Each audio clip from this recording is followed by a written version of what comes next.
ज्ञानेश्वरी अध्याय 3 कर्मयोग। मग अर्जुन म्हणाला, श्रीकृष्ण ऐका देवा, तुम्ही जे काही बोललात ते सर्व कमलापती मी चांगले ऐकले। श्री अनंता, तुमच्या मागील व्याख्यानाचा विचार करून पाहिला असता त्या ठिकाणी कर्म आणि त्याचा कर्ता हे उरतच नाही, व हेच जर तुमचे मत निश्चित असेल तर मग श्रीकृष्णा, अर्जुना तू युद्ध कर असे मला कसे सांगतोस? ह्या मोठ्या घोर कर्मामध्ये मला घालताना तुला लाज नाही वाटत का? अरे, तू जर सर्व कर्माचा पूर्ण निषेध करतोस तर मग हे हिंसात्मक कृत्य माझ्याकडून तू का करीतोस? तर ऋषिकेशा, याचा तूच विचार करून पहा की तू कर्माला मान देतोस आणि माझ्याकडूनही एवढी मोठी हिंसा करीतोस आहेस, याचा कसा मेळ घालावा?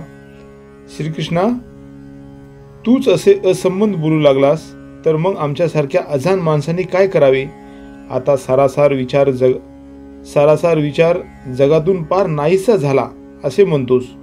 अरे, याला जर उपदेश म्हणायचे तर मग भ्रम उत्पन्न करणारे भाषण याहून वेगळे ते काय असते? आता आमची आत्मबोधाची इच्छा चांगलीच पूर्ण झाली म्हणायची। वैद्याने प्रथम रोग्याने काय खावे व काय खाऊ नये म्हणून सांगून गेल्यावर मग त्यानेच जर रोग्यास विष दिले तर तो रोगी कसा वाचावा हे मला सांगा बरे। आंधळ्याला जसे आडमार्गाने घालावे किंवा आधीच माकड आणि त्यात त्याला मादक द्रव्य पाजावे, त्याप्रमाणे तुझा हा उपदेश आम्हाला फार चांगला लाभला आहे। मला अगोदरच काही समजत नाही, त्यात या भ्रमाने मला घेरले आहे, म्हणून कृष्णा तुला सारासार विचार पुसला। मन पण तुझे एक एक पाहावे ते सर्व आश्चर्य। इकडे उपदेश करतोस आणि त्या घोटाळ्यात घालतोस, तर तुझ्या उपदेशाप्रमाणे चालणाऱ्याशी तू असे वागतोस का? आम्ही शरीराने, मनाने, जीवाने तुझ्या शब्दावर अवलंबून राहावे आणि तूच असे भलतेच करतोस, तर मग सर्व कारभार आटोपला म्हणायचा। आता याप्रमाणेच जर तू उपदेश करणार असशील तर मग आमचे चांगलेच कल्याण करतोस म्हणायचे। अर्जुन म्हणाला, आता इथे ज्ञान मिळण्याची आशा कशाची? ज्ञान मिळविण्याची गोष्ट तर खरोखरच संपली, पण त्यात आणखीन एक असे झाले की माझे स्थिर असलेले मन यामुळे गडबडले। त्याचप्रमाणे श्रीकृष्ण, तुझे हे चरित्र काही समजत नाही। कदाचित या निमित्ताने तू माझे मन पाहतोस की काय हे मला कळत नाही, अथवा तू आम्हाला फसवीत आहेस किंवा गूढ अर्थाने तत्वज्ञानच सांगितले आहेस, हे विचार करून पाहिले तरी निश्चित असे काहीच समजत नाही। एवढ्या करता देवा ऐक, हा उपदेश असा गूढ अर्थाने सांगू नकोस। महाराज, मला तो विचार माझ्या भाषेत मला समजेल तसा सोपा करून सांगा। मी अतिशय मंद आहे, परंतु कृष्णा आशाही मला चांगले समजेल असे एक निश्चयात्मक सांगा। हे पहा, रोग हटविण्याकरता औषध तर द्यावे, पण ते औषध ज्याप्रमाणे अतिशय रुचकर आणि गोड आणि असावे त्याप्रमाणे सर्व अर्थाने भरलेले योग्य तत्व मला सांगावे, पण ते असे सांगावे की जेणेकरून ते माझ्या मनाला निसंशय कळेल। देवा, तुझ्यासारखा मला आज गुरु मिळाला आहे, तेव्हा आज मी आपल्या इच्छेची तृप्ती का करून घेऊ नये? तू आमची आई आहेस, तर मग येथे भीड कोणाची धरायची? अहो, दैववशात कामधेनूचे दुभते जर प्राप्त झाले तर अशा प्रसंगी हवे ते मागण्यास कमी का करावे? चिंतामणी जर हाताला आला तर मग हवी ती वस्तू मागायची अडचण का वाटावी? आपल्याला हवी तशी इच्छा का करू नये? पहा, अमृताच्या समुद्राजवळ प्राप्त होऊन तेथे तहानेने जर फडफडत राहायचे तर मग तेथपर्यंत येण्याकरता केलेले कामाचे श्रम कशाकरता करायचे? त्याप्रमाणे श्रीकृष्णा, अनेक जन्मी तुझी सेवा केल्यामुळे तू आज देववशात जर हातात आला आहेस, तर मग हे परमेश्वरा, आपल्या इच्छेला येईल तसे तू जवळून का मागून घेऊ नये? देवा, माझ्या मनातील हेतू पूर्ण सपन होण्याची ही वेळ आली आहे। पहा, माझ्या सर्व मनोरथांचे जीवन सफल झाले। आज माझे पूर्ण पुण्य यशस्वी झाले आहे व माझ्या मनातील हेतू आज तडीस गेला आहे। कारण अहो महाराज, सर्वोत्कृष्ट मंगलाचे स्थान आणि सर्व देवतात श्रेष्ठ असा देवा तू आमच्या ताब्यात आला आहेस। म्हणून पहा, जसे लहान मुलाला स्तनपान करण्यास आईच्या ठिकाणी वेळ अवेळ असे काहीच नसते, तसे हे कृपानिधी देवा, मी आपल्या इच्छेला येईल त्याप्रमाणे तुला वाटेल ते विचारित आहे। तर मग परलोकी कल्याणकारक आणि इहलोकी आचरणाला योग्य असे जे असेल ते मला एका निश्चित करून सांगा, असे अर्जुन म्हणाला. अर्जुनाच्या या भाषणाने श्रीकृष्ण आश्चर्यचकित होऊन म्हणू लागले, अर्जुना, आम्ही तुला हा थोडक्यात मतलब सांगितला, कारण निष्काम कर्मयोग सांगत असताना प्रसंगाने सहजच आम्ही ज्ञानमार्गाची व्यवस्था ज्या हेतूने स्पष्ट केली तो आमच्या प्रतिपादनाचा हेतू तू जाणला नाहीस, म्हणून उगाचच रागावला आहेस. आता तर ध्यानात ठेव की हे दोन्ही मार्ग मीच सांगितले आहेत. हे वीरश्रेष्ठ अर्जुना ऐक, या लोकांमध्ये हे दोन्ही मार्ग माझ्यापासून प्रगट झालेले आहेत व ते मुळापासून तसेच चालत आलेले आहेत. त्यापैकी एकाला ज्ञानयोग म्हणतात, त्याचे आचरण ज्ञानी लोक करतात आणि त्यात ओळखीबरोबर परमात्म स्वरूपापाशी तन्मयता प्राप्त होते. दुसरा तो कर्मयोग समज, जे साधक लोक निष्णात होऊन परमगतीला पावतात, परंतु ते काही कालाने पावतात. ते मार्ग तर दोन आहेत, परंतु ते शेवटी एकाच ठिकाणी येऊन मिळतात. ज्याप्रमाणे तयार असलेल्या व तयार करायच्या अशा दोन्ही जीवनात सारखीच तृप्ती असते, किंवा पूर्वेकडून व पश्चिमेकडून वाहणाऱ्या नद्या पाहिल्या तर वाहताना वेगवेगळ्या दिसतात, पण समुद्रात मिळाल्या असता शेवटी एकच होतात. त्याप्रमाणे ज्ञानयोग आणि कर्मयोग हे मार्ग जरी दोन आहेत तरी ते एकाच साध्याला सुचवितात, परंतु त्याचे आचरण करणाऱ्याच्या योग्यतेवर अवलंबून आहे. हे पहा, ज्याप्रमाणे पक्षी उडाना बरोबर फळाला बिलगतो, त्याप्रमाणे मनुष्याला त्या वेगाने ते फळ कसे प्राप्त करून घेता येईल सांगा बरे. तो हलके हलके एका फांदीहून दुसऱ्या फांदीवर वर वर जात जात काही वेळाने त्या मार्गाच्या आधाराने त्या फळापर्यंत खात्रीने पोहोचतो. पहा, तसे वरील दृष्टांतातील पक्षाच्या मार्गाप्रमाणे ज्ञानमार्गाचा आश्रय घेऊन ज्ञानी तत्क्षणी मोक्ष आपल्या स्वाधीन करून घेतात. दुसरे जे कर्मयोगी, ते कर्मयोगाच्या आश्रयाने वेदात सांगितलेला आपला आचरणच पाळून काही काळाने पूर्णतेस पोहोचतात. शिवाय योग्य कर्माचा आरंभ न करताच कर्महीनाला सिद्धाप्रमाणे निष्कर्म निश्चयाने होता येणार नाही, किंवा अधिकार परत्वे आपल्या भागाला आलेले टर्म टाकून द्यावे व एवढ्यानेही निष्कर्म व्हावे, हे बोलणे अर्जुना व्यर्थ व मूर्खपणाचे आहे. जेथे पलीकडील तीराला कसे जावे अशी अडचण पडली आहे, तेथे नावेचा त्याग करून कसे चालेल सांग बरे. अथवा जर भोजनापासून तृप्तीची इच्छा आहे तर स्वयंपाक न करून कसे चालेल, किंवा तयार असलेला स्वयंपाक न सेवन करता कसे चालेल. जोपर्यंत निरीक्षता प्राप्त झाली नाही तोपर्यंत कर्म करणे हे राहणारच असे समज, व मग आत्मतृप्ती प्राप्त झाली असता कर्म सहजच थांबते. म्हणून अर्जुना ऐका, ज्याला नैष्कर्म स्थितीची तीव्र इच्छा आहे त्याने आपली विहित कर्मे टाकणे मुळीच योग्य होणार नाही. आणखीन असे पहा की आपल्या इच्छेप्रमाणे कर्माचा स्वीकार केला असता ते घडते आणि कर्म सोडल्याने कर्माचा त्याग होतो असे आहे काय? हे उगीच काहीतरी बोलणे आहे. याचा नीट विचार करून पाहिले तर कर्म करण्याचे टाकले म्हणजे कर्म त्याग होतो असे नाही, हे तू निसंशय समज. जोपर्यंत शरीराचा आश्रय आहे तोपर्यंत मी कर्म टाकीन अथवा करीन हे म्हणणे म्हणजे मूर्खपणाचे आहे. कारण की जेवढे म्हणून कर्म घडणे आहे ते स्वभावता गुणाच्या अधीन आहे. पहा, जेवढे म्हणून विहित कर्म आहे तेवढे हट्टाने जरी करायचे सोडून दिले तरी इंद्रियाचे स्वभाव नाहीसे झाले आहेत काय? सांग, कानाने ऐकण्याचे बंद केले आहे काय? अथवा डोळ्यांनी पाहण्याचे सामर्थ्य गेले आहे काय? या नाकपुड्या भुजून वास घेण्याशा झाल्या आहेत काय? अथवा प्राण व अपान या दोन वायूच्या क्रिया थांबल्या आहेत काय? किंवा बुद्धीने कल्पना करण्याचे सोडले आहे काय? किंवा भूक तहान इत्यादींनी पीडा होण्याचे थांबले आहे काय? जागृती व स्वप्न या अवस्था थांबल्या आहेत काय? अथवा पाय चालायचं विसरला आहे काय? हे सर्व असू दे, जन्म आणि मरण संपले आहेत काय? हे जर काही राहत नाही तर मग त्याग तो काय केला?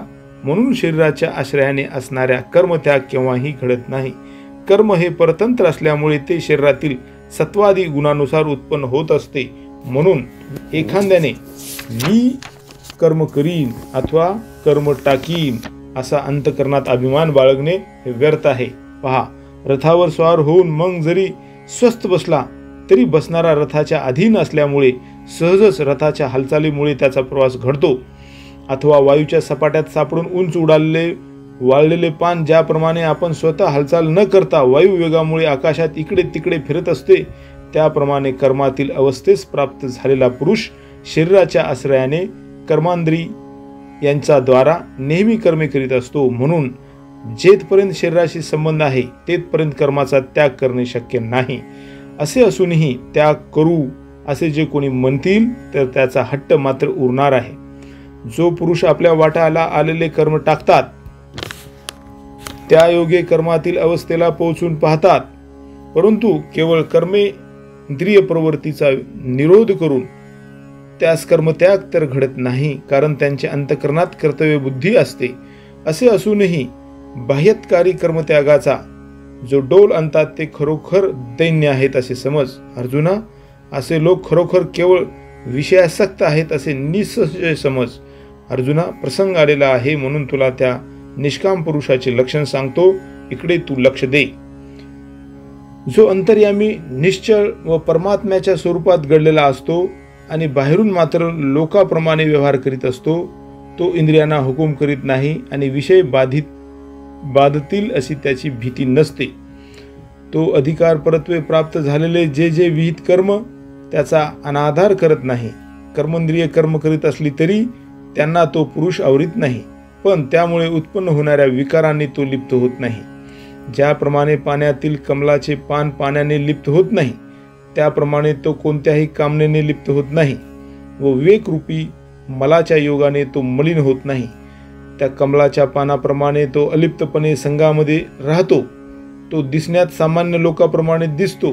ज्याप्रमाणे सूर्यबिंब पाण्यातून अलिप्त असूनही प्रतिबिंबामुळे पानाच्या संगतीत राहताना दिसते, त्याप्रमाणे वरवर पाहिले तर तो इतर सामान्य लोकांसारखाच दिसतो. बाकी त्यांच्या संबंधी निश्चित विचार ठरवू म्हटले तर त्याच्या स्थितीविषयी काहीच कल्पना करता येत नाही. अशा लक्षणाने युक्त असलेला जो तुला दिसेल तोच अशा पाशरहित व मुक्त आहे असे तू ओळख. अर्जुना, जगामध्ये ज्यांचे विशेष वर्णन केले जाते असा तोच योगी होय. याकरता तू असा हो म्हणून मी तुला म्हणतो. तू मनाला आवरून धर व अंतःकरणात स्थिर हो. मग ही कर्मेंद्रिय आपापले व्यवहार करीत खुशाल राहू दे. कर्म टाकून देऊ असे म्हणशील तर विहित कर्मे टाकून कर्मातीत होणे देहदाऱ्यास संभवत नाही. आणि असे जर आहे तर मग शास्त्रबाह्य कर्माचे आचरण काय म्हणून करावे याचा तू विचार कर. म्हणून जे जे करणीय व प्रसंगानुसार प्राप्त झालेले कर्म आहे ते तू फलाशा सोडून करीत जा. अर्जुना, अशा या निष्काम कर्माचे आणखीन एक कौतुक आहे, ते तुला ठाऊक नाही. ते हे की असे अहंकार विरहित निष्काम कर्मबुद्धीने केलेले विहित नित्य व नैमित्तिक कर्म प्राण्यांना कर्मबंधनापासून आपोआप मुक्त करते. पहा, वर्णाश्रम धर्माप्रमाणे जो आपणास योग्य असलेल्या धर्माचे आचरण करतो त्यास त्या आचरणाने मोक्षाची प्राप्ती निश्चित होते. अरे बाबा, आपला जो धर्म आहे तोच नित्य यज्ञ होय असे समजून म्हणून त्याचे आचरण करीत असताना त्यात पापाचा शिरकाव होत नाही. हे स्वधर्म आचरण सुटले म्हणजे वाईट कर्माच्या ठिकाणी आसक्ती उत्पन्न होते आणि तेव्हाच त्या वाईट कर्मे करणाऱ्या पुरुषास संसारबद्ध प्राप्त होतो. म्हणून स्वधर्माचे आचरण करणे हेच नित्य यज्ञ याजन करण्यासारखे होय. जो असे स्वधर्माचरण करतो तो केव्हाच बंधात पडत नाही. हे कर्माधिकारी लोक आपल्या नित्य यज्ञाला चुकले म्हणून कर्माने बद्ध होऊन परतंत्र अशा देहाच्या अधीन झाले.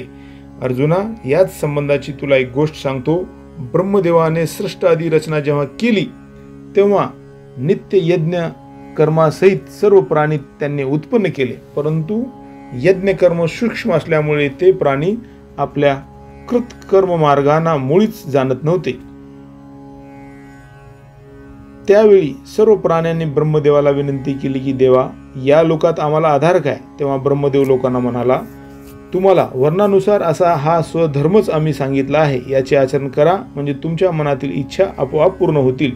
याखेरीज तुम्हाला आणखीन व्रते व नियम करण्याची जरुरी नाही. शरीराला पीडा देण्याची जरुरी नाही. कुठे दूर तीर्थाला जाण्याचं कारण नाही. योग वगैरे साधने, कामनायुक्त आराधना किंवा तंत्र मंत्र इत्यादीचे अनुष्ठान कदाचित कराल तर करू नका. स्वधर्म सोडून अन्य देवतास भजायचे कारण नाही. हे सर्व करण्याचे मुळीच कारण नाही. तुम्ही सहजगत्या प्राप्त झालेल्या स्वधर्म आचरण रूप यज्ञ करावा. ज्याप्रमाणे पतिव्रता आपल्या पतीला एकनिष्ठेने भजते त्याप्रमाणे तुम्ही मनात कोणताही हेतू न धरता त्याचे आचरण करावे. अशा रीतीने तुम्हाला हाच एक स्वधर्मरूपी यज्ञ आचरण करण्यास योग्य आहे. याप्रमाणे सत्यलोकाचा अधिपती ब्रह्मदेव म्हणाला, पहा, स्वधर्मांचे जर आचरण कराल तर हा धर्म कामधेनूप्रमाणे इच्छा पुरविणारा आहे. मग लोक हो, ही धर्मरूपी कामधेनू तुम्हाला नेहमी केव्हाही सोडणार नाही, कारण या धर्माच्या आचरणामुळे सर्व देवतांना आनंद होईल आणि मग त्या देवता तुम्हाला इच्छिलेले विषय देतील. या स्वधर्मरूप पूजेने सर्व देवतांना आराधले असता त्या तुम्हाला खात्रीने योगक्षेम चालवतील. तुम्ही देवांचे आराधन कराल आणि देव तुमच्यावर प्रसन्न होईल. अशी एकमेकावर जेव्हा प्रीती जडेल तेव्हा तुम्ही जे करू म्हणाल ते सहज सिद्धीत जाईल आणि मनातील इच्छित गोष्टी पूर्ण होतील. तुम्ही बोलाल ते खरे होईल आणि तुम्ही आज्ञा करणारे व्हाल. तुम्हाला आपली काय आज्ञा आहे म्हणून महारिद्धी विचारतील. ऋतुपती वसंताच्या द्वारात वनशोभा ज्याप्रमाणे फळभार व सौंदर्यासह निरंतर सेवा करते, पहा, त्याप्रमाणे सर्व सुखासह मृत्युमंत देवच तुमच्या मागे शोध काढीत येईल. अशा रीतीने बाबांनो, जर तुम्ही एकनिष्ठेने स्वधर्माचे आचरण कराल तर सर्व भोगांनी संपन्न होऊन तुम्ही निरीच्छ व्हाल. उलट पक्षी सर्व संपदा प्राप्त झाली असता जो विषयाच्या गोडीला लुब्ध होऊन उन्मत्त इंद्रिये असे सांगतील तसे वागतो.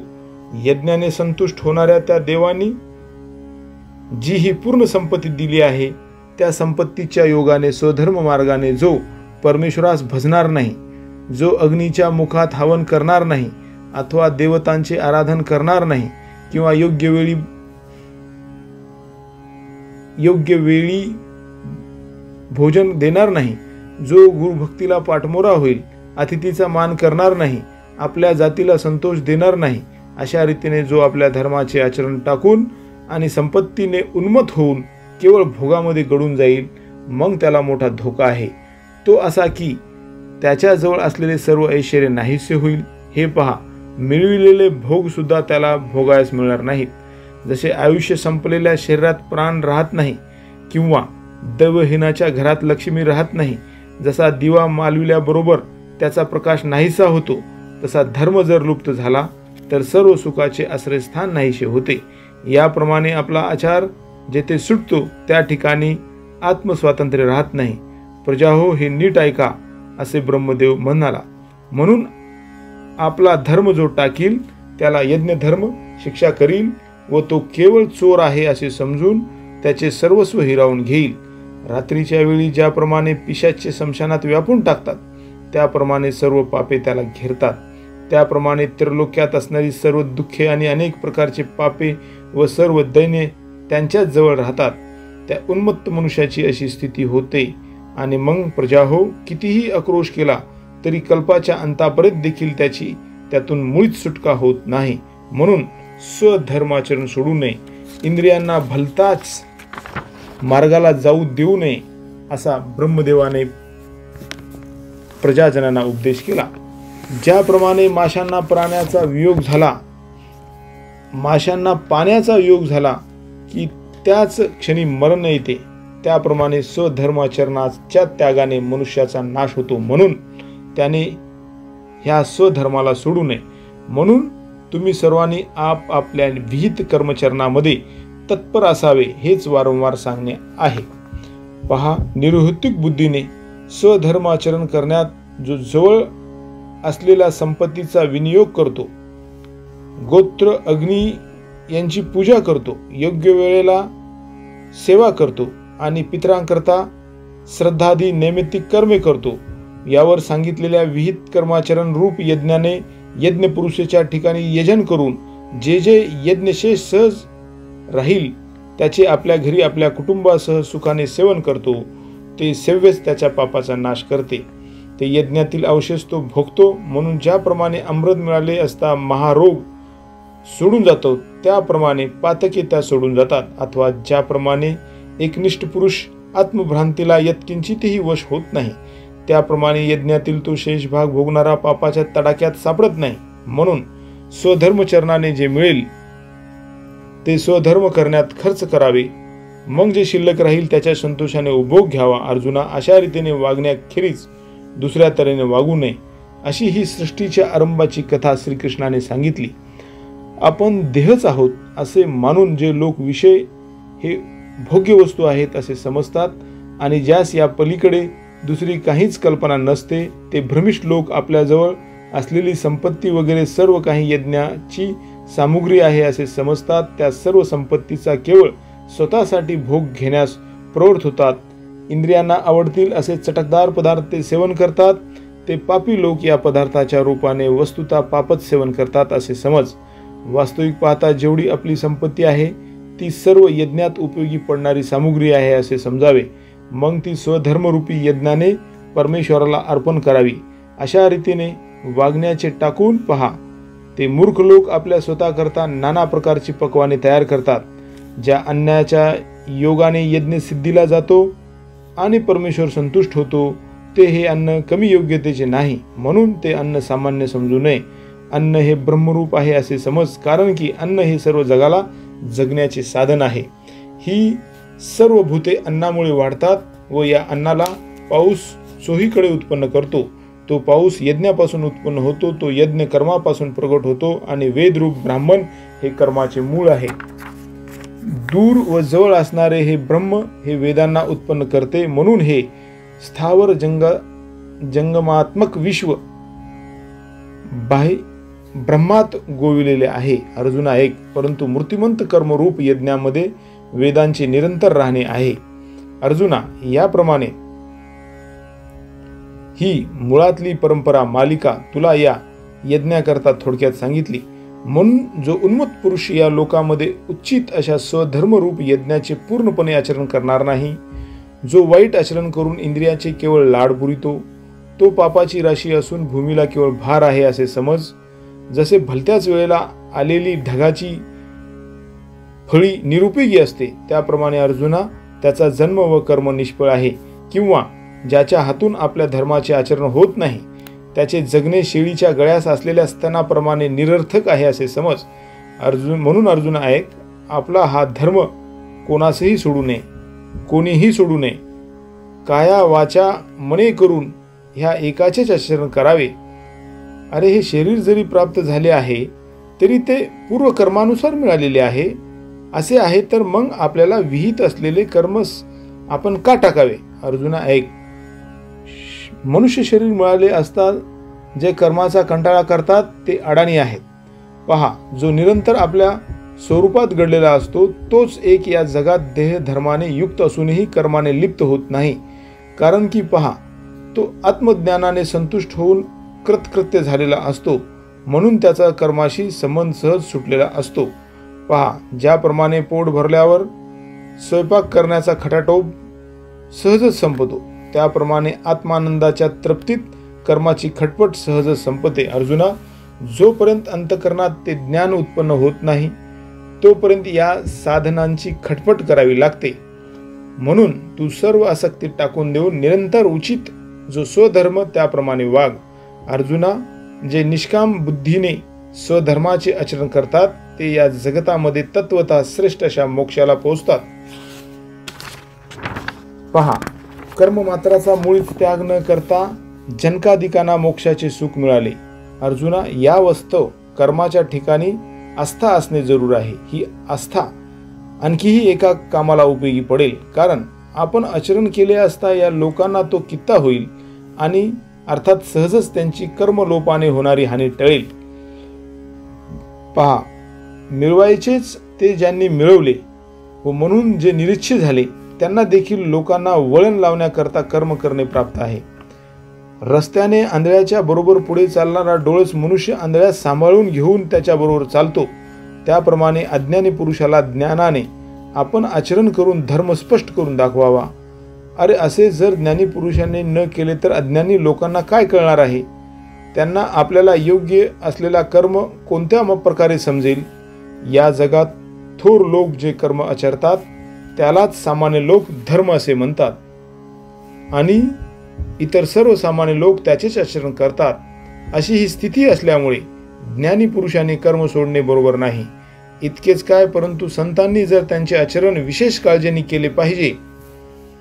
अर्जुना, आता दुसऱ्यांच्या गोष्टी तुला कशाला सांगू? हे पहा, मी सुद्धा याच मार्गाने वागतो.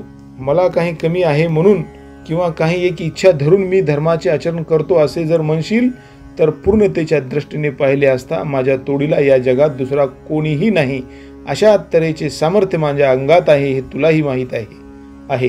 मी आपल्या गुरुचा मेलेला मुलगा परत आणला. तो माझा पराक्रम तू पाहिलाच आहेस. असा मी देखील निमूटपणे कर्म करतो. परंतु ती कर्मे मी कशी करतो म्हणून विचारशील तर सकाम पुरुष केवळ फलाच्या उद्देशाने ज्या दक्षतेने कर्मे करतो तितक्याच दक्षतेने मीही पण कर्माचरण करतो. पण ते केवळ त्याच एका हेतूने की सर्व प्राणी समूह आमच्याच तंत्राने चालणारा आहे तेव्हा तो भलतीकडे जाऊ नये म्हणून. आम्ही निरीच्छ होऊन जर आपल्या स्वरूप स्थितीतच राहिलो तर ही प्रजा भवसागरातून कशी पार पडेल. यांनी आमच्या मार्गाकडे पाहावे आणि मग वागण्याची रीत समजून घ्यावी. असा प्रकार असल्यामुळे आम्ही कर्म टाकून बसलो तर ती लोकांची राहणी सर्वच बिघडेल. म्हणून या लोकात जो समर्थ असेल आणि सर्वज्ञतेने युक्त असेल त्याने तर विशेष करून कर्माचा त्याग करू नये. पहा, फळाच्या आशाने फलासक्त पुरुष जितक्या उत्सुकतेने कर्माचे आचरण करतो तितक्याच उत्सुकतेने फलाशा नसलेल्या लोकांनीही कर्मे केले पाहिजेत. कारण अर्जुना, लोकांची ही वागणुकीची रीत सर्व प्रकारे नेहमी जतन करून ठेवणे योग्य आहे. म्हणून शास्त्राने सांगितल्याप्रमाणे वागून जगात सरळ मार्गाला लावावे आणि आपण लोकांमध्ये लोकबाह्य वागू नये. जे ताने बाळ मोठ्या कष्टाने आईच्या अंगावरचे दूध पेते ते पक्वाने कसे खाईल. म्हणून अर्जुना, ती पक्वाने ज्याप्रमाणे तान्या मुलाला देऊ नयेत त्याप्रमाणे ज्याच्या अंगी कर्मे चांगल्या तऱ्हेने करण्याची योग्यता नाही त्यांना थट्टेने देखील निष्कर्मतेचा उपदेश करू नये. त्यांना योग्य कर्माची वागणूक लावून देणे हे योग्य आहे. त्यांच्याजवळ त्या सत्कर्माचरणाचीच स्तुती करावी आणि निष्काम पुरुषांनीही सत्कर्माचेच आचरण करून दाखवावे. लोक कल्याणासाठी जरी त्यांनी कर्माचे आचरण केले तरी कर्माचे बंधन त्यास प्राप्त होणार नाही. बहुरूपी जेव्हा राजा राणीचे सोंग आणतो त्यावेळी त्याच्या मनात आपण स्त्री पुरुष आहोत अशी कल्पनाही नसते. तथापि जसे घेतलेल्या सोंगाची बतावणी यथास्थितीप्रमाणे लोकात करतात त्याप्रमाणे लोकसंग्रहाकरता निष्काम पुरुष जरी कर्म करीत असला तरी त्यास कर्माचे बंधन प्राप्त होत नाही. अर्जुना, पहा, दुसऱ्याचे ओझे आपण आपल्या शिरावर घेतले तर आपण त्या भाराने दडपले जाणार नाही का सांग. तर प्रकृतीच्या गुणाने जी बरी वाईट कर्मे होतात ती अज्ञानी मनुष्य बुद्धिभ्रंशामुळे मी करतो असे म्हणतो. अशा रीतीने देह अहंकार धरणारा व स्वतःस मर्यादित समजणारा जो मूर्ख त्यास हे गूढ तत्वज्ञान उघड करू नये. हे राहू दे अर्जुना, आता तुला हिताची गोष्ट सांगतो ती तू चित्त देऊ नये. ती अशी की ज्या प्रकृतीच्या गुणानुसार ही सर्व कर्मे उत्पन्न होतात तिच्याशी बाह्यनिष्ठांचे तादात्म्य नसते. ते देहाचा अभिमान टाकून गुण व गुणापासून उत्पन्न होणारी जी कर्मे त्याचे उल्लंघन करून देहामध्ये उदासीनतेने राहतात. म्हणून सूर्याच्या प्रकाशात जरी प्राणी मात्राचे सर्व व्यवहार होतात तरी सूर्य हा त्यांच्या कर्माने जसा लिप्त होत नाही तसे हे देहधारी जरी असले तरी ते कर्मबंधनाच्या ताब्यात जात नाहीत. या जगात जो प्रकृतीच्या तावडीत सापडून गुणांना वश होऊन वागतो तोच कर्मात बद्ध होतो. गुणाच्या योगाने इंद्रिये आपापले व्यापार करतात. त्या दुसऱ्यांनी गुणांनी केलेल्या कर्माचा कर्तेपणा जो बळ आपणाकडे घेतो तो कर्मात बद्ध होतो.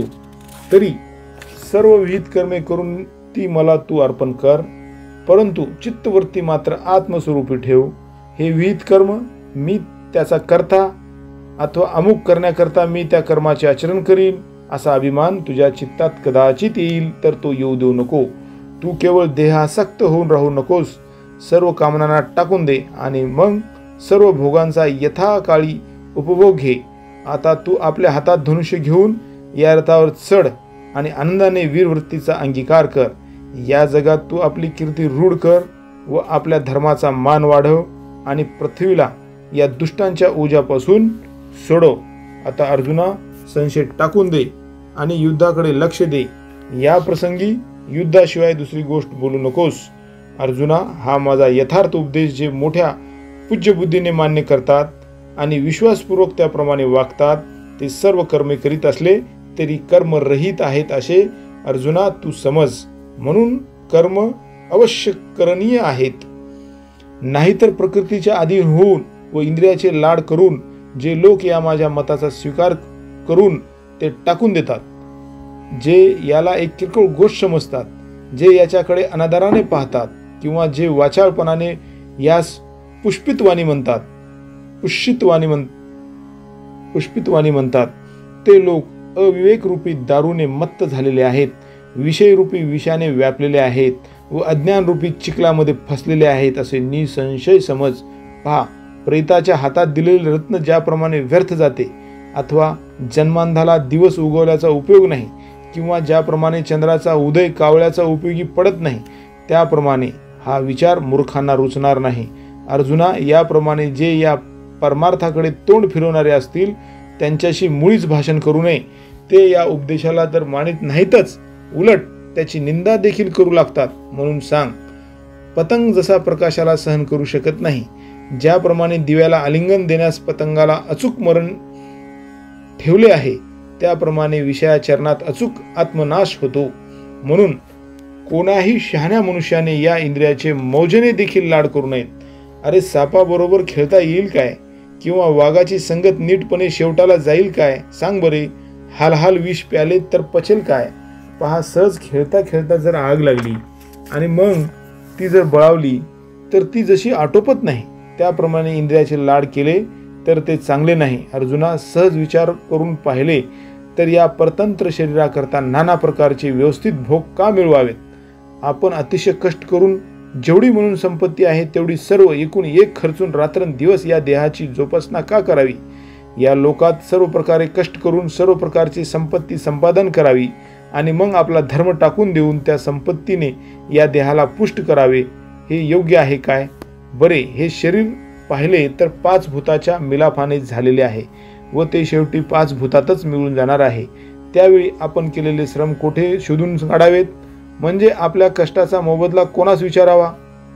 म्हणून केवळ देहाचे पोषण करणे हा उघड घात आहे. याकरता तू असल्या देह पोषणाकडे लक्ष देऊ नकोस. एरवी इंद्रियांना पाहिजे त्याप्रमाणे विषय देत गेले तर मनाला संतोष प्राप्त होईल, हे खरे, परंतु तो संतोष म्हणजे बाहेरून सभ्य दिसणाऱ्या चोराच्या संगतीप्रमाणे आहे. तो चोर गावाची शिव ओलांडली नाही तेथपर्यंत क्षणभर गप्प असतो, पण पुढे वनात गेल्यावर तोच आपल्या घातास प्रवृत्त होतो. बाबा, बचनागादी विषय गोड आहेत खरी, पण त्यांच्याविषयी अंतःकरणात इच्छा कदाचित उत्पन्न होईल, तरी पण ती उत्पन्न होऊ देऊ नकोस. परंतु आपल्या परिणामांचा विचार केला तर ती प्राणघातकच आहेत. पहा, ज्याप्रमाणे गळाला लागलेले आमिष माशाला भुलवते, त्याप्रमाणे इंद्रियाच्या ठिकाणी असणारी विषयाची लालसा प्राण्यांना सुखाच्या खोट्या आशेकडे ओढते. परंतु त्या आमिषाखाली प्राण घेणारा गळ आहे, हे तो आमिषाने झाकलेला गेला असल्यामुळे ज्याप्रमाणे त्या माशाला कळत नाही, तशीच स्थिती या माशाच्या लालसेने होईल. जर विषयाचा अभिलाषा धरला तर क्रोधरूपी अग्नीत पडावे लागेल. जसा पारधी मारण्याच्या हेतूने हरणाला चोहूकडून घेरून माराच्या कसाटीत आणतो, तेथे तसाच प्रकार आहे. म्हणून तू विषयाचा संग धरू नकोस. अर्जुना, काम व क्रोध हे दोन्ही घात करणारे आहेत असे समज. म्हणून विषय इच्छेला थारास देऊ नकोस, या विषयाची मनातही आठवण ठेवू नकोस. फक्त हा स्वधर्माचा जिव्हाळा नष्ट होऊ देऊ नकोस. पहा, अरे, आपला स्वतःचा धर्म आचरण्यास कठीण जरी असला तरी त्याचेच आचरण ठेवले पाहिजे. याहून दुसरा जो परकीयाचा आचार जो खरोखर दिसायला चांगला जरी असला तरी आचरण करणाऱ्याने आपणास विहित असलेल्या कर्माचेच आचरण करावे. शूद्राच्या घरी सर्व चांगली पक्वाने आहेत,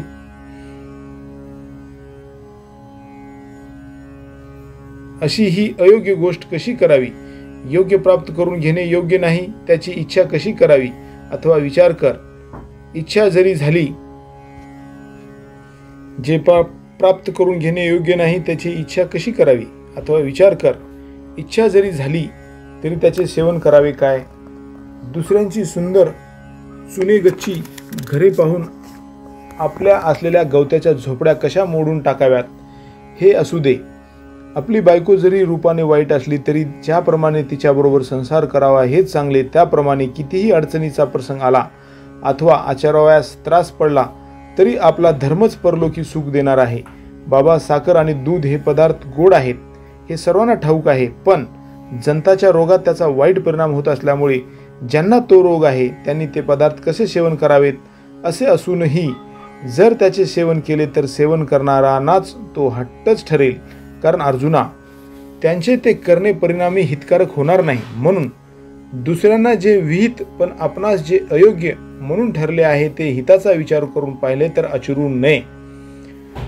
फार काय, या आपल्या धर्माचे आचरण करीत असता जरी प्राण खर्ची पडतील तरीही परलोकाच्या दृष्टीने तो धर्म चांगलाच आहे.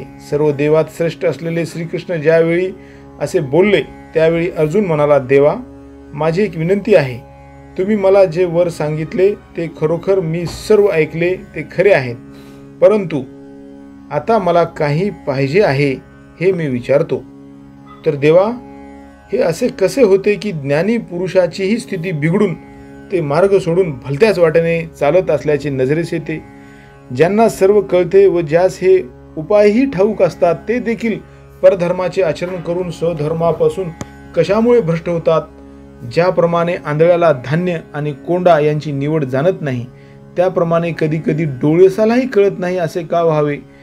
जे असलेले सर्व संघाचा त्याग करतात तेच परत कितीही संघ केला तरी तृप्त होत नाहीत. सर्वस्व सोडून अरण्यात राहिलेले लोक देखील पुन्हा लोकात येऊन राहतात. आपण स्वतः पापांना चुकविण्याकरता लपून बसतात, सर्व प्रकारे पाप चुकविण्याकरता प्रयत्न करतात, परंतु पुन्हा बळजबरीने त्यातच कोंबले जातात. ज्यांचा मनापासून कंटाळा येतो तेच अंतःकरणाला येऊन चिटकतात व ज्यांना टाळण्याचा प्रयत्न करावा तेच उलट त्यांनाच घेरतात. अशी एक बळजबरी दिसून येते. ती येथे कोणत्या जोरामुळे होते हे देवाने मला सांगावे, असे अर्जुन म्हणाला. तेव्हा हृदयरूपी कमलामध्ये विश्रांती घेणारा राहणारा निरीच्छ असलेले योगी ज्यांची इच्छा करतात असा तो श्रीकृष्ण अर्जुनाला म्हणाला, ऐक. तर बाबा, बलात्कार करणारे हे काम क्रोध आहेत असे समज. हे असे आहेत की ज्यांच्या मनात दयेचा साठा मुळीच नाही. हे काम क्रोध प्रत्यक्ष यमधर्म आहेत असे समजले जाते. हे ज्ञानरूपी ठेवावर असलेले सर्प होत. हे विषयरूपी दऱ्यात राहणारे वाघ आहेत. हे भजनरूपी रस्त्यावरील वाटमारे आहेत. हे देहरूपी डोंगरी किल्ल्याचे मोठाले दगड आहेत. हे इंद्रियरूपी गावाचे गावकूस आहेत. यांचे अविवेकाधिकांच्या रूपाने जगावर मोठे बंड आहे. हे मनात असलेल्या रजोगुणाचे वळलेले आहेत व मुळापासून आसुरी संपत्तीचे आहेत. यांचे पालनपोषण अविद्येने केलेले आहे. हे वास्तविक रजोगुणाचे जरी बनलेले आहेत तरी ते तमोगुणाला फार प्रिय होऊन राहिलेले नाहीत. त्या तमोगुणाने प्रमाद व मोहरूपी आपली गादी यांना बहाल केलेली आहे.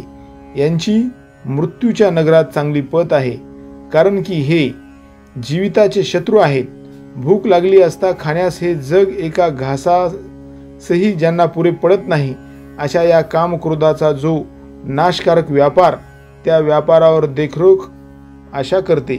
लीलेने मुठीत धरली तर 14ही भुवने जिला अपुरी आहेत, अशी ही भ्रांती ती या आशेची नव्या नवसाची लाडकी धाकटी बहीण आहे, जी खेळत असता त्रैलोक्य रूप खाऊन सहज टाकते. त्या भ्रांतीच्या दासीपणाचे जोरावर तृष्णा जगली आहे. हे असो, या कामक्रोधांना मोहाचे घरी मान आहे. आपल्या करामतीने जो सर्व जगास नाचवितो तो अहंकार या कामक्रोधादी देवघेव करतो. ज्याने पोटी असलेल्या सत्याचा माल मसाला काढून त्याऐवजी अकृत्याचा पेढा भरवला, असा जो दंभ तो या कामक्रोधाने जगात पुढे आणतो. या कामक्रोधाने पतिव्रता जी शांती तिला वस्त्रहीन केले आणि मग त्या वस्त्रालंकारांनी मायारूपी सजविले आणि मग अशा सजविलेल्या मायेकडून साधूचे समुदाय या कामक्रोधाने भ्रष्ट करविले. याने विचाराचा आश्रय नाहीसा केला, वैराग्याची कातडी काढली, निग्रहाची जिवंतपणीच मान मुरगळून टाकली. यांनी संतोषरूपी वन तोडून टाकले, धैर्यरूपी किल्ले पाडले व आनंदरूपी लहान रोपटे उपटून टाकले. यांनी बोधरूपी रोपे उपटली आणि सुखाची भाषा पुसून टाकली. यांनी हृदयात त्रिविध तापाचे निखारे पसरले. हे शरीराबरोबर उत्पन्न झाले आहेत व अंतःकरणात सारखे चिकटून राहिले आहेत, परंतु धुंडाळले तरी ब्रह्मादी देवतांना हाती लागत नाहीत. हे काम क्रोध जीवात्म्याजवळ असतात व वृत्ती ज्ञानाच्या पंक्तीला राहतात, म्हणून हे हल्ला कराव्यास उफाळले म्हणजे आटोपत नाहीत. हे पाण्या वाचून बुडवितात, अग्नी वाचून जाळतात आणि प्राण्यांना गुपचूप घेरतात. हे शास्त्रा वाचून ठार करतात, दोरा वाचून बांधतात, ज्ञानानं तर प्रतिज्ञापूर्वक ठार करतात. हे चिखला वाचून रोवतात, जाळ्या वाचून अडकवितात. हे फार आत असल्यामुळे कोणालाही आटोक्यात आणता येत नाहीत. जसे चंदनाच्या मुळीला साप वेडे घालून बसतात किंवा पोटात असणाऱ्या गर्भाला वेष्टनाची गवसणी असते, अशा प्रकाशा वाचून सूर्य, धुरा वाचून अग्नी, मळाशिवाय आरसा कधीच नसतो. तसे या काम क्रोधाशिवाय एकटे असलेले ज्ञान आमच्या नजरेला आले नाही. ज्याप्रमाणे बी कोंड्या सगट उत्पन्न होते, तसे ज्ञान स्वभावता जरी निर्लेप आहे, परंतु ते या काम क्रोधाकडून पूर्ण आच्छादिलेले असते, म्हणून ते प्राप्त होण्याला कठीण होऊन राहिले आहे. अगोदर यांना जिंकावे आणि मग ज्ञानाची प्राप्ती करून घ्यावी, परंतु या काम क्रोधाचा तर पराभव होऊ शकत नाही. उलट याचा नाश करण्याकरता जेवढे सामर्थ्य अंगात आणावे, तेवढे अग्नीला ज्याप्रमाणे सरपण अधिक प्रज्वलित करण्यास कारण, त्याप्रमाणे त्यालाच उलट सहाय्य करणारे होते. अशा रीतीने जे जे उपाय योजावेत ते सर्व या काम क्रोधांनाच सहाय्य करतात, म्हणून या जगात हेच हट्टयोगांना जिंकतात. असे हे काम क्रोध जिंकण्याला कठीण म्हटले तरी पण त्यास जिंकण्याचा एक मात्र चांगला उपाय आहे. तो जर तुझ्याकडून होईल तर पहा, तुला सांगतो. तर याचे पहिले आश्रयस्थान इंद्रिय आहेत आणि तेथूनच कर्माची प्रवृत्ती होते. तेव्हा अगोदर त्या इंद्रियांनाच आधी पूर्णपणे ठेचून टाक, मग मनाचे धावणे थांबव किंवा मनाचे धावणे थांबेल आणि मग बुद्धी मोकळी होईल. एवढे झाले म्हणजे त्या दृष्टांचा आश्रय नाहीसा होईल. हे काम क्रोध अंतःकरणातून पार गेले की ते निसंशय नाहीसे झाले असे समज. ज्याप्रमाणे सूर्यकिरणाशिवाय मृगजळ राहत नाही, तसे काम क्रोध जर निशेष गेले तर ब्रह्मप्राप्त रूप स्वराज्य मिळाले असे समज. मग तो पुरुष आपणच आपले सुख उपभोगितो. गुरु शिष्यांच्या संवादात येणाऱ्या विचाराने प्राप्त झालेली जीव परमात्म्याची जी एकता, तिच्या ठिकाणी स्थिर होऊन तेथून तू कधी हलू नकोस. असे सर्व सिद्धांताचा राजा, दैवी लक्ष्मीचा पती व देवाचा देव जो श्रीकृष्ण, तो म्हणाला, हे राजा धृतराष्ट्र ऐक. असे संजय म्हणाला. आता पुन्हा तो श्रीकृष्ण आणखीन एक प्राचीन कथा सांगेल. त्यावेळी अर्जुन प्रश्न करील. त्या प्रतिपादनाची योग्यता अथवा प्रतिपादनात स्पष्ट अनुभवास येणारे शांतादी रस या योगाने श्रोत्यांना श्रवण सुखाची रेलचेल होईल. निवृत्तीनाथाचे शिष्य ज्ञानदेव म्हणतात, बुद्धीला चांगले जागे करून मग बाबांनो कृष्ण अर्जुनाच्या संवादाचा आनंद भोगा. पुढील अध्यायामध्ये, अध्याय 4.